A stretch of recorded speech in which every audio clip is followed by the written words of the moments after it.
ಇವತ್ತು ಯಾಕೆ ಹಂಗಾಗ್ತಾ ಇದೆ? ನೀವೆಷ್ಟೋ ಆಶ್ರಮುಳ್ಳ ಪ್ರಾಣವನ್ನು ಯಾಕೆ ತೃಪ್ತರಾಗಿ ಆಗ್ತಾ ಇಲ್ಲ? ದೇವರಲ್ಲಿ ಬದುಕಬೇಕು, ಜೀವಿಸಬೇಕು, ಬಾಳ್ಬೇಕು ಅನ್ನೋಂತ ನಿಮ್ಮ ಜೀವನದಲ್ಲಿ ಯಾಕೆ ನಿಮ್ಮ ಆಶೆ ಹೇಳಿದ್ದಾರೆ? ಯಾವಾಗ ಪ್ರಾಣ ಕೊಡ್ತೀನಿ ನಿನಗೋಸ್ಕರ ಬದುಕುತ್ತೀನಿ ಅಂತ ಹೇಳಿದ ತಕ್ಷಣ ಅವ್ರು ತೋಟಕ್ಕೆ ಹೋಗಿದ್ದಾರೆ. ತೋಟಕ್ಕೆ ಹೋಗಿದ ತಕ್ಷಣ ಏನ್ ಹೇಳಿದೆ ಏಸಾವ್ ಅವ್ರಿಗೆ ಅಂತಂದ್ರೆ, ಅಪ್ಪ ಮುಂದೆ ಶೋಧನೆ ಇದೆ. ಏನಿದೆ? ಮುಂದೆ ಶೋಧನೆ ಇದೆ, ಮುಂದೆ ಕಷ್ಟ ಕಾಲ ಇದೆ, ಮುಂದೆ ಸಂಕಟ ಇದೆ, ವೇದನೆ ಇದೆ, ಎಲ್ಲ ದುಃಖ ಬಾಧ ಇದೆ. ಬಟ್ ನೀವೇನ್ ಮಾಡ್ಬೇಕಂತ ಹೇಳಿದಾಗ ಯೇಸು ಸ್ವಾಮಿ ಚೆನ್ನಾಗಿ ಹೇಳಿದ್ರು ನೋಡ್ರಿ. ಆ ಸಂದರ್ಭಕ್ಕ ಈ ಸಂದರ್ಭಕ್ಕೆ ಅಂದ್ರೆ ವಾಗ್ದಾನ ಕೊಟ್ಟಿದ್ದ ಸಂದರ್ಭಕ್ಕ ಅವ್ರು ಏಸಾವ್ ಬಿಟ್ಟು ಓಡಿ ಹೋಗಿದ ಸಂದರ್ಭಕ್ಕ ಮಧ್ಯದಲ್ಲಿ ಸ್ವಲ್ಪ ಘಟನೆ ನಡೆದಿದೆ. ಆ ಘಟನದಲ್ಲಿ ಯೇಸು ಸ್ವಾಮಿ ಏನ್ ಹೇಳಿದ್ರು ಗೊತ್ತಾ? ನೋಡ್ರಿ 41ನೇ ವಚನ ನೋಡ್ರಿ.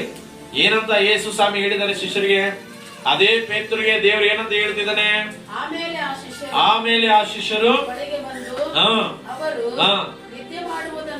ಕಂಡು ಪೇತ್ರನಿಗೆ, ಇಗೋ ಒಂದು ಗಳಿಗೆ ಆದರೂ ನನ್ನ ಸಂಗಡ ಎಚ್ಚರವಾಗಿ ಇರಲಾರಿರ, ಶೋಧನೆಗೆ ಒಳಗಾಗದಂತೆ ಎಚ್ಚರವಾಗಿದ್ದು ಪ್ರಾರ್ಥಿಸಿರಿ ಅಂತ ಯೇಸು ಹೇಳಿದ್ದಾನೆ. ಆಮೇಲೆ ಇವತ್ತು ನಾವು ತಪ್ಪಿ ಹೋಗಕ, ಕೆಳಗ ಬೀಳಕ, ಮೋಸ ಹೋಗಕ, ಬಲಹೀನರಾಗಕ, ನಾವು ಮುಂದೆ ದೇವರಿಗೆ ಕೊಟ್ಟಿರೋ ವಾಗ್ದಾನವನ್ನು ನೆರವೇರಿಸಕ್ ಆಗ್ತಾ ಇರೋ ಕಾರಣ ಗೊತ್ತಾ? ನೀವು ಎಚ್ಚರಿಕವಾಗಿದ್ದು ಪ್ರಾರ್ಥನಾ ಮಾಡಲಾರದೆ ಹೋಗ್ತಿದ್ರಲ್ಲ, ಅದೇ ರಹಸ್ಯ. ನೀವು ನಿಮ್ಮ ವೈಯಕ್ತಿಕ ಜೀವನದಲ್ಲಿ ಪ್ರಾರ್ಥನಾ ಮಾಡೋದು ಪ್ರಾರಂಭ ಮಾಡಿದ್ರೆ, ದೇವರಿಗೆ ನೀನು ಏನು ಹೇಳಿದೆಯೋ, ದೇವರ ವಾಗ್ದಾನ ನಿಮ್ಮ ಮೇಲೆ ಏನು ಬಂದವೋ ಅವೆಲ್ಲ ನೀವು ನೆರವೇರಿಸ್ಕೊಂತೀರ. ಆಮೇಲೆ ಅಲ್ಲೂಯ್ಯ. ಇದು ನಿಮ್ಮ ಬಲಹೀನತೆ ಅಲ್ರಿ. ನೀವು ದೇವರಿಗೆ ವಾಗ್ದಾನ ಕೊಟ್ಟು ಚೆನ್ನಾಗಿ ಬದುಕಬೇಕಂತ ನಿಮ್ಗೂ ಆಸೆ ಇದೆ, ಆದ್ರೆ ಏನಾಗ್ತಾ ಇಲ್ಲ. ಮನಸ್ಸಿದೆ, ಪರಿಶುದ್ಧವಾಗಿ ಬದುಕಬೇಕು, ನೀತಿ ಭಕ್ತಿ ಯಥಾರ್ಥವಾಗಿ ಕ್ರಮವಾಗಿ ಸಭೆಗೆ ಬರಬೇಕು, ಪರಿಶುದ್ಧರಾಗಿ ಬದುಕಬೇಕು, ದೇವರ ರಾಜ್ಯಕ್ಕೆ ಸೇರ್ಕೋಬೇಕಂತ ನಿಮ್ಗೂ ಆಸೆ. ಬಟ್ ಆ ಆಸೆ ನೆರವೇರಿಸಕ್ ಆಗ್ತಾ ಇಲ್ಲ. ಯಾಕೆ ಅಂತಂದ್ರೆ ನಿಮ್ಮಲ್ಲಿ ಪ್ರಾರ್ಥನೆ ಇಲ್ಲ.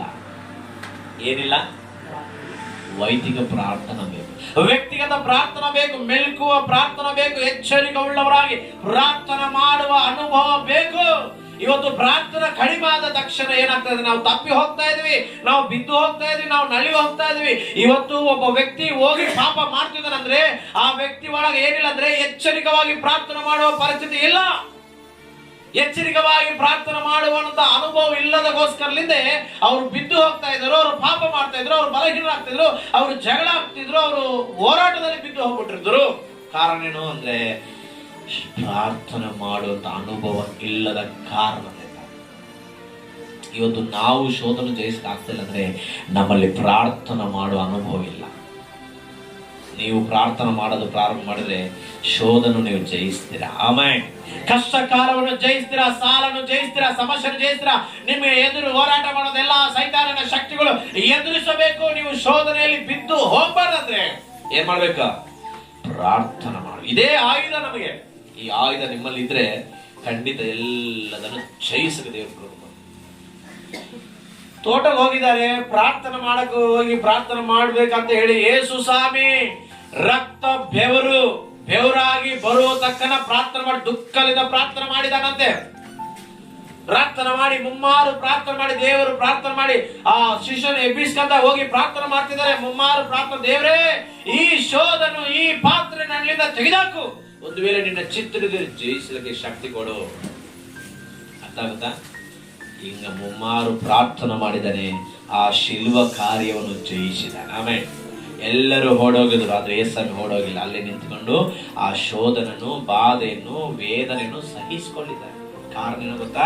ಪ್ರಾರ್ಥನೆ ಮಾಡಿದ ತಕ್ಷಣ ದೇವರ ಸನ್ನಿಧಿ ಯೇಸು ಕ್ರಿಸ್ತ ಜೊತೆಗಿದ್ದು ಆ ಕಷ್ಟ ಕಾಲ, ಸಂಕಟ ಕಾಲ, ದುಃಖ ಕಾಲ ಮೊಕ್ಕ ಮೇಲೆ ಉಗಿಳಿದ್ರು, ಆ ಗಡ್ಡ ಕೂದಲು ಕಿತ್ತಿದನು, ಕೆನ್ನೆ ಮೇಲೆ ಹೊಡೆದ್ರು, ಅಷ್ಟು ಸಹನ ಎಲ್ಲಿಂದ ಬಂದದ್ದು ಅಂದರೆ ಪ್ರಾರ್ಥನೆ ಮಾಡುವುದರಿಂದ ದೇವರ ಆತ್ಮನ ಅದರ ಮೇಲೆ ಇದ್ದು ಧೈರ್ಯ ಕೊಟ್ಟು ಕಳಿಸಿದ. ನಾವು ಕೂಡ ಪ್ರಾರ್ಥನೆ ಮಾಡಿದ್ರೆ ಗಂಡ ಒಂದು ಮಾತಂದ್ರೂ ಏತಿ ಸುಧಾರಿಸ್ಕೊಂಡು ಹೋಗ್ತದೆ. ಏತಿ ಒಂದು ಮಾತು ಅಂದ್ರೂ ಗಂಡ ಸುಧಾರಿಸ್ಕೊಂಡು. ಕಾರಣ ಏನು? ಇವರು ಪ್ರಾರ್ಥನೆ ಉಳ್ಳವರಾಗಿದ್ರೆ ಸಮಾಧಾನ ಬರುತ್ತೆ. ಪ್ರಾರ್ಥನೆ ಇಲ್ಲಂದ್ರೆ ಅಲ್ಲಿ ಆಯಮ್ಮ ಏನ್ರಿ ಅಂದ್ರೆ ಏನೇನಿದೆ ಹೇಳು, ಏನ್ ನಿನ್ ಕತೆ ಏನಾಗ್ತತಿ? ಜಗಳ ಬಂದ್ಬಿಡ್ತದೆ. ಎದಕ್ಕ? ಏನಿಲ್ಲ ಇಲ್ಲಿ ಸಮಾಧಾನ ಇಲ್ರಿ. ಪ್ರಾರ್ಥನೆ ಮಾಡಿದ್ರೆ ಸಮಾಧಾನ ಬರುತ್ತೆ. ಗಂಡ ಕುತ್ಕೊಂಡು ಪ್ರಾರ್ಥನೆ ಮಾಡಿದ್ರೆ ಸಮಾಧಾನ ಬರುತ್ತೆ. ಏನ್ ಒಂದ್ ವೇಳೆ ಸಿಟ್ಟು ಬಂದ್ರು ಗಂಡ ಸುಧಾರಿಸಿ ಸಮಾಧಾನ ಪಡಿಸಿ ಕುಟುಂಬ ಸಮಾಧಾನ ಇರ್ತದೆ. ಇಲ್ಲ ಏತಿ ಪ್ರಾರ್ಥನಾ ಪರವಾಗಿ ಪ್ರಾರ್ಥನೆ ಮಾಡ್ತಿದ್ದಾಗ ಗಂಡ ಸಿಟ್ಟು ಬಂದಾಗ ಹೊರಗೆ ಹೋಗಿ ಬಂದು ಸಿಟ್ಟು ಮಾಡಿದಾಗ ಏತಿ ಸುಧಾರಲಿಲ್ಲ ಗಂಡನ ತಾಳ್ಮೆ ನೋಡಿ ಐತ್ರಿ ನಿಧಾನ ಮಕ್ಕಳು ಏನ್ ತೊಂದರೆ ಐತೆ ಅಂತ ಸುಧಾರಣೆ ಮಾಡಿದ ಕಾರಣ ಗೊತ್ತಾ? ಪ್ರಾರ್ಥನಾ ಸಮಾಧಾನ ಕೊಡುತ್ತೆ. ಈಗ ಗಂಡಗೂ ಪ್ರಾರ್ಥನೆ ಇಲ್ಲ, ಏದಿಗೆ ಪ್ರಾರ್ಥನೆ ಇಲ್ಲ, ಅದು ಹೆಂಗಿರ್ತತಿ? ನಾಯಿ ಮನೆ ಆಗ್ತದೆ. ಏನ್ ಮನೆ ಆಗುತ್ತೆ? ನಾಯಿಗಳ ಮನೆ ನೋಡಿದ್ರ ಹೆಂಗಿರ್ತಾವ? ಈ ನಾಯಿ ಗೊಗ್ಗೊಗ್ಗೊಗ್ ಅಂತ ಆ ನಾಯಿ ಗಗ್ಗ ಅಂತದೆ. ಈ ನಾಯಿ ಸುಮ್ಮನಿದ್ರೆ ಆ ನಾಯಿ ಸುಮ್ಮನೆ ಇರ್ತದೆ. ಆ ನಾಯಿ ಸುಮ್ಮನಿಲ್ಲ ಅಂದ್ರೆ ಈ ನಾಯಿಗಳ ನೋಡಿದ್ರ ಒಂದು ನಾಯಿ ಬೊಗಳಿದ್ರೆ ಅಲ್ಲಿರೋದ ಎಲ್ಲ ನಾಯಿಗಳು ಬೊಗಳ್ತಿರೋ. ಯಾವಾಗ ನೀವು ರಾತ್ರಿ ಪ್ರಯಾಣ ಮಾಡ್ರಿ, ಯಾಕಂದ್ರೆ ನಮ್ಗೆ ಸೇವಲ್ಲ, ರಾತ್ರಿ ಓದ್ತಾ ಇರ್ತೀವಲ್ಲ, ಒಂದು ನಾಯಿ ಆ ಬೀದಿ ಲಾಸ್ಟ್ ಬೊಗಳಿದ್ರು ಕೂಡಲೇ ಆ ನಡುವಿರೋದು ಅಲ್ಲಿರೋದು ಎದ್ದು ಕುತ್ಕೊಂಡು ಅವುಗಳು ಬೊಗಳ್ತಿರ್ತಾವ. ನೋಡಿದ್ರ ಅದು ಏನಂತ ಬೊಗಳ್ತೋ ಗೊತ್ತಿಲ್ಲ, ಒಟ್ಟಿಗೆ ಹುಷಾರಾಗಿ ಇವುಗಳು ಬೊಗಳಕ್ಕೆ ಸ್ಟಾರ್ಟ್ ಮಾಡ್ತಾವ. ಪ್ರಾರ್ಥನೆ ಇಲ್ಲದ ಕುಟುಂಬಗಳು ನಾಯಿ ಮನೆಗಳಿದ್ದಾರೆ. ಬರೇ ಬೊಗಳ್ಕಣದೆ, ಏನೋ ಜಗಳದೆ, ಮಾತು ಸಮಾಧಾನ ಬರುವುದಿಲ್ಲ. ಯಾಕ್ರಿ ಅಂತಂದ್ರೆ ಪ್ರಾರ್ಥನೆ ಇಲ್ಲ ಅಂದ ತಕ್ಷಣ ಸಮಾಧಾನ ಇಲ್ಲ. ಏಂತಿ ಮಾತು ಗಂಡಗಾಗುದಿಲ್ಲ, ಗಂಡ ಮಾತು ಏಂತಿಗಾಗುದಿಲ್ಲ, ಮಕ್ಕಳ ಮಾತು ತಂದೆ ತಾಯಿಗಳು ಆಗೋದಿಲ್ಲ, ತಂದೆ ತಾಯಿಗಳು ಮಕ್ಕಳಿಗೆ ಆಗುದಿಲ್ಲ. ಕಾರಣ ಏನು? ಅವ್ರ ಮನಸ್ಸಿನಲ್ಲಿ ಏನಿಲ್ಲ ಇಲ್ರಿ, ಸಮಾಧಾನ ಇಲ್ಲದ ಕಾರಣದಿಂದ ಅಷ್ಟು ಹೋರಾಟಗಳು, ಅಷ್ಟು ಪ್ರಯಾಸಗಳು. ಈಗ ಪೇತ್ರನು ದೇವರು ಹೇಳಿದ, ನೀನು ನನಗೋಸ್ಕರ ಪ್ರಾಣ ಕೊಡ್ತೀಯ? ಅವನ ಪ್ರಭು ನಾನು ಪ್ರಾಣ ಕೊಡ್ತೀನಿ ಅಂತ. ಏನಾಗಿತ್ತು? ಏಸಾವ್ ಹಿಡ್ಕೊಂಡು ಕೂಡಲೇ ಇಲ್ಲ, ಅಲ್ಲಿ ಬಿಟ್ಟು ಓಡೋದ. ಪ್ರಾಣ ಕೊಡ್ತೀನಂದು ಈಗ ಓಡೋಗ್ಬಿಟ್ರೆ ಹೆಂಗಂದ್ರೆ ಅದಕ್ಕೂ ಮಧ್ಯದಲ್ಲಿ ಏಸಮಂತಾನೆ ಶೋಧನೆ ಬರ್ತದಪ್ಪ, ನೀವು ಪ್ರಾರ್ಥನೆ ಮಾಡಿದ್ರೆ ದೇವರ ಶಕ್ತಿ ನಿಮ್ ಒಳಗೆ ಬರುತ್ತೆ. ಆಮೇಲೆ ಹೇಳ್ರಿ ಅಲ್ಲೆಲ್ಲೂಯ್ಯ. ನಾನು ಅನ್ಕೊಂತಿದ್ದೀನಿ ನಾವು ಕೂಡ ಗಂಡ ಇದ್ದಷ್ಟು ಸಾರಿ ಪ್ರಾರ್ಥನೆ ಮೂಲಕವಾಗಿ ಇವತ್ತಿಗಾಗಲಿ ಏನೇ ವೇದನೆ ಬರ್ಲಿ, ಏನೇ ಸಿಟ್ಟು ಬರ್ಲಿ, ಅದು 10 ನಿಮಿಷ 20 ನಿಮಿಷ ಕಡಿಮೆ ಮಾಡೋದು. ಕಾರಣ ತಾಲಿಗೆ ನಮ್ಮ ಒಳಗೆ ಇರ್ಬೇಕಂದ್ರೆ ನಾವು ಕೂಡ ಪ್ರಾರ್ಥನಾ ಉಳ್ಳವರಾಗಿರ್ಬೇಕು, ಭಕ್ತಿ ಉಳ್ಳವರಾಗಿರ್ಬೇಕು, ಭಯ ಉಳ್ಳವರಾಗಿರ್ಬೇಕು. ಪ್ರಾರ್ಥನೆ ಮಾಡೋದ್ರೆ ದೇವರ ಪ್ರಸನ್ನತೆ ನಿನ್ನ ಒಳಗಿದ್ದ. ನಿನ್ನಲ್ಲಿ ಪ್ರಸನ್ನತೆ ಇದ್ರೆ, ಸಮಾಧಾನ ಇದ್ರೆ, ನೀನು ಹೆಚ್ಚಿಗೆ ಮಾತಾಡಕ್ ಹೋಗಲ್ಲ, ಸೈಲೆಂಟ್ ಆಗ್ಬಿಡ್ತಿ. ಆಮೇಲೆ ಚೆನ್ನಾಗಿ ಮಾತಾಡ್ತಿ. ಪ್ರಾರ್ಥನೆ ಅಂದ್ರೆ ನೀನು ಕೂಡ ಅವರಂತೆ ಏನ್ ಮಾಡ್ತೀವಿ? ಜೋರಾಗಿ ಮಾತಾಡಕ್ ಹೋಗ್ತೀವಿ. ಬಟ್ ವಾಕ್ಯ ಹೇಳ್ತದೆ, ಪ್ರಾರ್ಥನೆ ಇದ್ರೆ ಶೋಧನೆ ಜಯಿಸಲಾಗುತ್ತೆ. ಆಮೇಲೆ ಪ್ರಾರ್ಥನೆ ಇಲ್ಲ ಅಂದ್ರೆ ಶೋಧನೆ ಜಯಿಸಕ್ಕೆ ಆಗುದಿಲ್ಲ. ಅದಕ್ಕೆ ವಾಕ್ಯ ಹೇಳ್ತದೆ, ನೀನು ಹೋದ ವರ್ಷ ಎಷ್ಟೋ ದೇವರಿಗೆ ವಾಗ್ದಾನ ಕೊಟ್ಟಿದ್ದಾನೆ, ನಿನ್ನ ಕನಸಿನಲ್ಲಿ ಕಂಡು ಮಾತಾಡಿದ್ದಾನೆ, ನಿನ್ನ ವಾಕ್ಯದಲ್ಲಿ ಮಾತಾಡಿದ್ದಾನೆ. ದೇವರಿನ ಹೃದಯ ಒಳಗೆ ಆಸಕ್ತಿ, ಆಸೆ ಹುಟ್ಟಿಸಿದ್ದಾನೆ. ನಾನು ನಿನ್ನ ಆಶೀರ್ವಾದ ಮಾಡ್ತೀನಿ, ನಿನಗೆ ಅದು ಕೊಡ್ತೀನಿ, ಇದು ಕೊಡ್ತೀನಿ, ನಿನ್ನ ಕುಟುಂಬವನ್ನು ಆಶೀರ್ವಾದ ಮಾಡ್ತಾನೆ. ದೇವರು ಎಷ್ಟೋ ವಾಗ್ದಾನ ನಿಮ್ಗೆ ಕೊಟ್ಟಿದ್ದಾನೆ, ಕನಸಿನಲ್ಲಿ ಬಂದು ಕೊಟ್ಟಿದ್ದಾನೆ, ಮಾತಾಡಿ ಕೊಟ್ಟಿದ್ದಾನೆ, ವಾಕ್ಯದಲ್ಲಿ ಕೊಟ್ಟಿದ್ದಾನೆ. ಆದ್ರೆ ಅವ್ರು ನೆರವೇರಕ್ ಆಗ್ತಾ ಇಲ್ಲ ಅಂತಂದ್ರೆ ನಾವು ಪ್ರಾರ್ಥನೆಯಲ್ಲಿ ಇಲ್ಲ, ಓಡಿ ಹೋಗ್ತಿದೀವಿ. ಏನಾಗ್ತಿದ್ವಿ? ಯಾವಾಗಾದ್ರೆ ಏಸಾವನ್ನ ಹಿಡ್ಕೊಂಡ್ಬಿಟ್ರು, ಇಂದಲೇ ಪೇತ್ರರು ಓಡಿ ಹೋಗ್ಬಿಟ್ಟ. ಅಲ್ಲಿರೋದು 12 ಜನ ಓಡೇ ಹೋಗ್ಬಿಟ್ರು. ನಾವು ಕೂಡ ಕೆಲಸ ಐತಂತೆ, ಕಷ್ಟ ಐತಂತೆ, ಬಾಧ ಐತಂತ, ಅದೈತಂತ, ಇದೈತಂತ ನಾವು ಏಸು ಸಮಯ ಓಡೋಗ್ಬಿಟ್ರೆ ಯಾರಿಗಿರಿ ದೇವ್ರ ಆಶೀರ್ವಾದ ಮಾಡ್ಬೇಕು? ಹೌದಲ್ಲ? ಯಾರೇ ದೇವ್ರ ಆಶೀರ್ವಾದ ಮಾಡ್ಬೇಕು, ಯಾರನ್ನೇ ದೇವ್ರ ಎಬ್ಬಿಸ್ಬೇಕಂತ ನೋಡ್ತಿದ್ರು. ನಮ್ಮನೆಲ್ಲ ನಾವು ಇರೋದಾಗ ನಾವು ಓಡ್ತಾ ಇದ್ರೆ ಏಸಾಮಿ ಎಲ್ಲಿಗಂತ ಓಡ್ತಾನೆ? ನೀನು ಕೈಗೆ ಸಿಗ್ತಾರಲ್ಲ ದೇವ್ರ ಏನನ್ನ ಮಾಡ್ಲ, ಹೌದಲ್ವಾ? ದೇವ್ರ ಕೈಗೆ ನೀನು ಸಿಗ್ಬೇಕು, ಅವಾಗ ನೀನು ಏನ್ ಬೇಕೋ ದೇವ್ರು ಕೊಡ್ತಾನೆ. ಸಿಗ್ಬೇಕಾದ್ರೆ ಏನಿರ್ಬೇಕು? ನಿನಗೆ ಸಮಾಧಾನ ಇರ್ಬೇಕು, ನೆಮ್ಮದಿ ಇರ್ಬೇಕು, ಆಧಾರ ಇರ್ಬೇಕು. ಇದು ಎಲ್ಲಿಂದ ಸಿಗುತ್ತಂದ್ರೆ ಪ್ರಾರ್ಥನಾ ಮುಖಾಂತರ. ಈ ಪ್ರಾರ್ಥನೆ ಅನ್ನೋದು ನೀನು ಪಾಪದಿಂದ ಬಿಡಿಸು. ಆಮೇಲೆ ಪ್ರಾರ್ಥನಾ ಮಾಡು. ಒಂದು ದಿನ ಕುತ್ಕೊಂಡು 1 ತಾಸು ಗಟ್ಟಲೆ ಪ್ರಾರ್ಥನೆ ಮಾಡು. ಎಲ್ಲೆಲ್ಲಿ ಇಲ್ಲದಂತ ಸಮಾಧಾನ ನಿನ್ನ ಹೃದಯ ಒಳಗೆ ಇರ್ತದೆ. ಯಾಕಂದ್ರೆ ಪ್ರಾರ್ಥನೆ ಅಂದ್ಕೊಳ್ಳಿ ದೇವರ ಸನ್ನಿಧಿಯಲ್ಲಿ ಬಂದುಬಿಡುತ್ತೆ. ಆಮೇಲೆ ಅಲ್ಲೆಲ್ಲೂಯ್ಯ. ಇಲ್ಲಿ ನಾವು ಓದಿದ್ವಿ, ಶೋಧನೆ ಒಳಗೆ ಆಗದಂತೆ ನೀವು ಪ್ರಾರ್ಥನೆ ಮಾಡ್ರಿ. ಈ ವರ್ಷ ನೀವು ಪ್ರಾರ್ಥನೆ ಮಾಡಲು ಕಲಿಯುದ್ರೆ, ನೀವು ಪ್ರಾರ್ಥನೆ ಮಾಡ್ಕೊಂಡು ಸ್ಟಾರ್ಟ್ ಮಾಡಿದ್ರೆ, ವ್ಯಕ್ತಿಗತವಾಗಿ, ವೈಯಕ್ತಿಕವಾಗಿ, ಸಭೆ ಕ್ರಮದಲ್ಲಿ, ಸಭೆ ಸಹವಾಸದಲ್ಲಿ ಪ್ರಾರ್ಥನೆಯಲ್ಲಿ ಏಕಮಿಸಿ ದೇವರಿಗೆ ಸ್ತೋತ್ರ ಮಾಡಿದ್ರೆ ದೇವರು ಖಂಡಿತವಾಗಿ ನಿಮ್ಮನ್ನು ಮೇಲೆ ಕೆತ್ತುತ್ತಾನೆ. ಆಮೇಲೆ ಅಲ್ಲೆಲ್ಲೂಯ್ಯ. ನಿಮ್ಮನ್ನು ಮೇಲೆ ಕೆತ್ತಬೇಕಾದ್ರೆ ನಿಮ್ಮಲ್ಲಿ ಪ್ರಾರ್ಥನಾ ಅನುಭವ ಬರಬೇಕು. ಪ್ರಾರ್ಥನಾ ಅನುಭವ ಇಲ್ಲ ಅಂದ್ರೆ ದೇವರ ಮಾತು ಅರ್ಥ ಮಾಡ್ಕೊಳಕ್ ಆಗುದಿಲ್ಲ, ವಾಕ್ಯ ಅರ್ಥ ಮಾಡ್ಕೊಳಕ್ ಆಗುದಿಲ್ಲ, ನಾವು ಬೆಳೆಯಕ್ಕೂ ಆಗುದಿಲ್ಲ. ಪ್ರಾರ್ಥನಾ ಕ್ರೈಸ್ತವರಿಗೆ ಊಪಿರಾಗಿರ್ಬೇಕು. ಆಮೇಲೆ ಪ್ರಾರ್ಥನಾ ಕ್ರೈಸ್ತನ ಉಸಿರಾಟ ಆಗಿರ್ಬೇಕು. ಕುತ್ಕೊಂಡ್ರೆ ಪ್ರಾರ್ಥನೆ, ನಿಂತ್ಕೊಂಡ್ರೆ ಪ್ರಾರ್ಥನೆ, ನಡೆದ್ರೆ ಪ್ರಾರ್ಥನಾ, ಕೆಲಸ ಮಾಡಿದ್ರೆ ಪ್ರಾರ್ಥನಾ, ಎಲ್ಲಿಗೆ ಹೋದ್ರೆ ಪ್ರಾರ್ಥನೆ, ನಡೆದ್ರೆ ಪ್ರಾರ್ಥನಾ, ಬಸ್ ಹೋಗಿದ್ರೆ ಪ್ರಾರ್ಥನೆ. ನಿನ್ನ ಮನಸ್ಸು, ನಿನ್ನ ಆಲೋಚನೆ, ನಿನ್ನ ಮಾತು, ನಿನ್ನ ಬಾಯಲ್ಲಿ ಪ್ರಾರ್ಥನೆ ಬರ್ತಾನೆ ಇರ್ಬೇಕು. ಅವಾಗ ಏನಾಗುತ್ತೆ ಗೊತ್ತಾ? ದೇವದೂತಗಳ ಹಿಂಡನ್ನು ನಿನ್ನ ಸುತ್ತು ಕಳಿಸ್ಕೊಡ್ತಾನೆ. ಆಮೇಲೆ ಅಲ್ಲೂಯ್ಯ. ಸಮಾಧಾನ ನಿನ್ನ ಬಿಟ್ಟು ಎಲ್ಲಿ ಹೋಗ? ಅವಾಗ ನೀನು ನೋಡಿದ ಜನರಿಗೆ ಸಮಾಧಾನ ಬರುತ್ತೆ, ನೀನು ನೋಡಿದ ಜನರಿಗೆ ಶಾಂತಿ ಬರುತ್ತೆ, ನಿನ್ನ ಮುಖದಲ್ಲಿರುವಂತಹ ಸಂತೋಷ, ಸಮಾಧಾನ ಅವರು ಕೂಡ ಖುಷಿ ಅನಿಸುತ್ತೆ. ದುಃಖದಲ್ಲಿರೋರಿಗೆ ಖುಷಿ ಅನಿಸುತ್ತೆ. ಯಾಕಂದ್ರೆ ಪ್ರಾರ್ಥನೆ ನಿನ್ನ ಆ ತರ ಆಶೀರ್ವಾದ ಮಾಡುತ್ತೆ. ನಿನ್ನ ಕುಟುಂಬದಲ್ಲಿ ಯಾವಾಗಲೂ ಸಂತೋಷ ಕೊಡುತ್ತೆ. ನಿನ್ನ ಮುಂದೆ ಶೋಧನೆ ಇದ್ರು, ಏನು ಅಪಾಯ ಇದ್ರು ನಿನ್ನನ್ನು ತಪ್ಪಿಸಲಿಕ್ಕೆ ಪ್ರಾರ್ಥನಾ ಸಹಾಯವಾಗಿರುತ್ತೆ. ಆಮೇಲೆ ಅಲ್ಲೆಲ್ಲೂಯ್ಯ.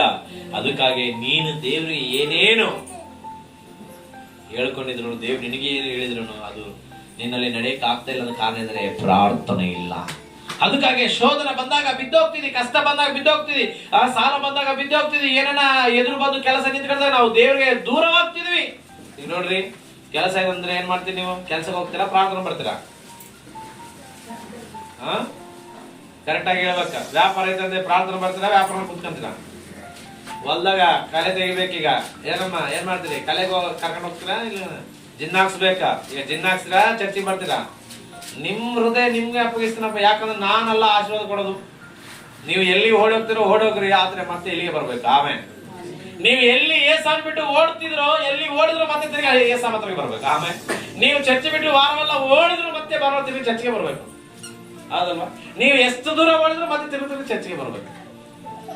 ನೀವು ಏಸಾನ್ ಬಿಟ್ಟು ಎಷ್ಟು ಕೆಲಸಗಳಲ್ಲಿ ಓಡಾಡಿದ್ರು ಮತ್ತೆ ತಿರುಗಿ ಏಸಮ್ಮಪ್ಪ ನನಗೆ ಸಮಾಧಾನ ಕೊಡಪ್ಪ ಅಂತ ನೀನು ಪ್ರಾರ್ಥನೆ ಮಾಡಲಿಲ್ಲ. ಆಮೇಲೆ ಯಾಕಂದ್ರೆ ಯೇಸು ಬಿಟ್ಟು ನಾವು ಎಲ್ಲಿಗೆ ಹೋಗಕ್ ಆಗುದಿಲ್ಲ. ಆಮೇಲೆ ಯೇಸು ಸ್ವಾಮಿನ ಬಿಟ್ಟು ನಾವು ಎಲ್ಲಿಗೆ ಹೋಗಕ್ ಆಗುದಿಲ್ಲ. ಆತ ನಿಮಗೋಸ್ಕರ ಕಾಯ್ತಿದ್ದಾನೆ. ಇಗೋ ನಿನ್ನನ್ನು ಎಷ್ಟೋ ಬಹಳವಾಗಿ ಪ್ರೀತಿ ಮಾಡಿದ ಯೇಸು ಸ್ವಾಮಿ ನಿನಗೋಸ್ಕರ ತನ್ನ ಪ್ರಾಣವನ್ನು ಅರ್ಪಿಸಿದ್ದಾನೆ.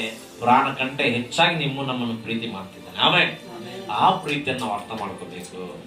ಅದು ಅರ್ಥ ಮಾಡ್ಕೋಬೇಕಂದ್ರೆ ನಾವು ಪ್ರಾರ್ಥನಾ ಉಳ್ಳವರಾಗಿರ್ಬೇಕು. ಆಮೇಲೆ ಪ್ರಾರ್ಥನಾ ಭಕ್ತಿ ಉಳ್ಳವರಾಗಿರ್ಬೇಕು.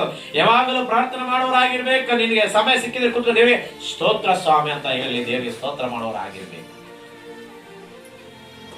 ಸಭೆ ಕ್ರಮದಲ್ಲಿ ನಾವು ಇರಬೇಕು, ಸಹವಾಸದಲ್ಲಿ ಇರಬೇಕು, ಪ್ರಾರ್ಥನೆ ಇರಬೇಕು.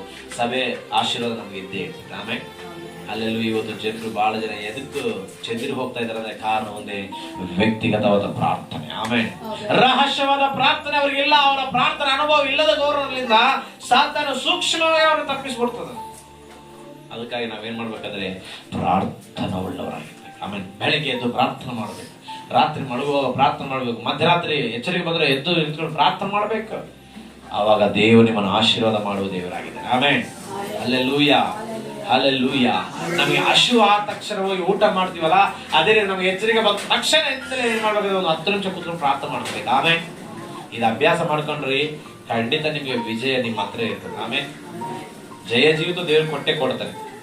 ಇವತ್ತು ನಾವು ಆಶೀರ್ವಾದ ಹೊಂದಬೇಕು ಅಂತ ಹೇಳಿದ್ರೆ ದೇವರು ನಮ್ಮ ಸಂಗಡ ಇರಬೇಕು. ಆಮೇಲೆ ನಾವು ದೇವರ ಸಂಗಡ ಇರಬೇಕು. ಅವಾಗ ದೇವರ ಕಾರ್ಯ ಎಲ್ಲ ಮುಗಿಸ್ಕೊಡ್ತಾನೆ. ಅದಕ್ಕೆ ನೋಡ್ರಿ, ಅಷ್ಟವರೆಗೂ ನಾನು ನಿನ್ನ ಜೊತೆ ಇರ್ತೀನಿ ಅಂತ ಪೇತರು ಇರಕ್ಕ ಹೋಗ ಕಾರಣ ಏನಂದ್ರೆ ಪ್ರಾರ್ಥನಾ ಅನುಭವ ಇಲ್ಲ.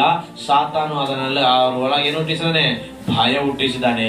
ಯೇಸು ಸ್ವಾಮಿ ಬಿಟ್ಟು ಓಡಿ ಹೋಗಿದ್ರು. ಯೇಸು ಸ್ವಾಮಿ ಮರಣದಲ್ಲಿ ಮಕ್ಕಳದ ನೋಡಿ ಎಬ್ಬಿಸಿದಾನೆ. ಅಷ್ಟು ಧೈರ್ಯ ನೋಡಿ, ಎಲ್ಲ ಕಾರ್ಯಗಳು ನೋಡಿ ಕೂಡ ಒಂದು ಸಂಕಟ ಬರಸರಿಗೆ, ಕಷ್ಟ ಬರಸರಿಗೆ ಏನಾಗ್ತದೆ? ಯೇಸು ಸ್ವಾಮಿನ ಬಿಟ್ಟು ಓಡಿ ಹೋಗದ ಕಾರಣ ಏನಂದ್ರೆ ಪ್ರಾರ್ಥನೆ ಇಲ್ಲಂದ್ರೆ ಏನು ಮಾಡಕ್ ಆಗುದಿಲ್ಲ. ಪ್ರಾರ್ಥನೆ ನಮ್ಮಲ್ಲಿ ಇಲ್ಲ ಅಂದ್ರೆ, ಪ್ರಾರ್ಥನೆ ನಮ್ಮಲ್ಲಿ ಮಾಡೋದು ಅದು ಅಭ್ಯಾಸ ಇಲ್ಲ ಅಂದ್ರೆ ನಾವು ಏನು ಜಯಿಸಕ್ಕಾಗಲ್ಲ. ನಾನು ನಂಬುತ್ತಿದ್ದೀನಿ, ನೀವು ನಂಬ್ರಿ. ಪ್ರಾರ್ಥನೆ ಮುಖಾಂತರ ನೀವು ಎಲ್ಲ ಪ್ರಾರಂಭಿಸಿರಿ, ದೇವರ ಅದ್ಭುತ ಮಾಡ್ತಾನೆ. ಆಮೇಲೆ ನಿಮ್ಮ ಕೆಲಸಗಳಾಗಿರ್ಬೋದು, ನಿಮ್ಮ ವ್ಯಾಪಾರಗಳಾಗಿರ್ಬೋದು, ನಿಮ್ಮ ಬಿಜೆಪಿ ಆಗಿರ್ಬೋದು, ನಿಮ್ಮ ಹೊಲಗಳಲ್ಲಾಗಿರ್ಬೋದು, ನಿಮ್ಮ ಪ್ರಯಾಣಗಳಲ್ಲಾಗಿರ್ಬೋದು, ನೀವೇನ್ ಮಾಡ್ಬೇಕಂದ್ರೆ ಪ್ರಾರ್ಥನಾ ಮುಖಾಂತರ ನೀವು ಮುಂದಕ್ಕೆ ಸಾಗಿದ್ರೆ ನಿಮ್ಮ ಸಂಗಡ ದೇವರಿದ್ದು ಎಲ್ಲ ನಡೆಸ್ಕೊಡ್ತಾನೆ. ಆಮೇಲೆ ನಿಮ್ಗೆ ಎಲ್ಲ ಪರಿಸ್ಥಿತಿಗಳು ದೇವರು ಪೂರೈಸ್ತಾನೆ. ಅಡ್ಡಿರೋಲ್ಲ ಎಲ್ಲದನ್ನು ತೆಗೆದುಹಾಕಿ ದೇವರು ನಿನಗೆ ಸಮಾಧಾನ, ಶಾಂತಿ ನೀಡುವ ದೇವರಾಗಿದ್ದಾನೆ. ಆಮೇಲೆ ಅಲ್ಲೆಲ್ಲೂಯ್ಯ. ದೇವರು ಕೊಡುವ ದೇವರಾಗಿದ್ದಾನೆ, ಆಶೀರ್ವದಿಸುವ ದೇವರಾಗಿದ್ದಾನೆ. ಅದಕ್ಕೆ ನೀನು ಏನೇನು ದೇವರಲ್ಲಿ ಅರಿಕೆ ಮಾಡ್ಕೊಂಡಿದೆಯೋ ಅವೆಲ್ಲ ನಿನ್ನಲ್ಲಿ ನೆರವೇರಿಸಬೇಕು ದೇವರು ಅಂತಂದ್ರೆ ನೀವು ಪ್ರಾರ್ಥನೆ ಮಾಡಬೇಕು. ನಿನ್ನ ಪ್ರಾರ್ಥನೆಯಲ್ಲಿ ಬೆಳಿಬೇಕು. ಪ್ರಾರ್ಥನೆ ಮುಖಾಂತರ ನೀನು ದೇವರೆಲ್ಲ ಸನ್ನಿಧಿಯಲ್ಲಿ ಮಾತಾಡ್ಕೊಂಡು ಒಂದು ಅನುಭವ ಬರಬೇಕು. ಪ್ರಾರ್ಥನೆ ಇಲ್ಲದ ಕಾರಣದಿಂದ ಅವರಲ್ಲಿ ಗುಣಾದಿ ಅಂದ್ರೆ ಸಹನವಿಲ್ಲದ ಕಾರಣದಿಂದ, ತಾಲೂವಿಲ್ಲದ ಕಾರಣದಿಂದ ಏನಾಗಿತ್ತು? ಈಗ ಪ್ರಾರ್ಥನೆ ಮಾಡಲಿ ಏನಾಗಿತ್ತು? ಭಯ ಬಂದ್ಬಿಟ್ಟದಿ.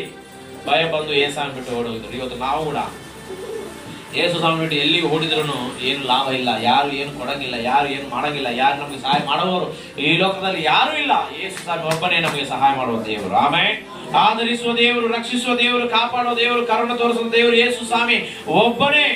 ಆ ಒಬ್ಬನೆಂದು ನೀನು ಪ್ರಾರ್ಥನೆ ಮಾಡೋದು ಆಸಕ್ತಿ ಇರ್ಬೇಕು. ಆಮೇಲೆ ಹಲ್ಲೆಲೂಯಾ. ನಿಮ್ಮ ಆಸಕ್ತಿ ನಿಮ್ಮನ್ನು ಮ್ಯಾಕೆ ಎಬ್ಬಿಸುತ್ತೆ, ನಿಮ್ಮ ಆಸಕ್ತಿ ನಿಮ್ಮನ್ನು ಮ್ಯಾಲೆ ಕುಂದಿರಿಸುತ್ತೆ, ನಿಮ್ಮ ಆಸಕ್ತಿ ನಿಮ್ಮನ್ನು ಉನ್ನತ ಸ್ಥಿತಿ ನಡೆಸುತ್ತೆ ದೇವರ ಕಾರ್ಯ. ಆಮೇಲೆ ಅದಕ್ಕೋಸ್ಕರ ನನ್ನ ಪ್ರಿಯ ದೇವರ ಮಕ್ಕಳೇ, ನಿಮ್ಮೆಲ್ಲ ಆಶೆಗಳು ದೇವರು ಪೂರೈಸ್ತಾನೆ ಈ ಹೊಸ ವರ್ಷದಲ್ಲಿ. ಆಮೇಲೆ ಆದ್ರೆ ನಿಮ್ಮಲ್ಲಿ ಇರ್ಬೇಕಾದದ್ದೇನು? ಪ್ರಾರ್ಥನೆ. ಆಮೇಲೆ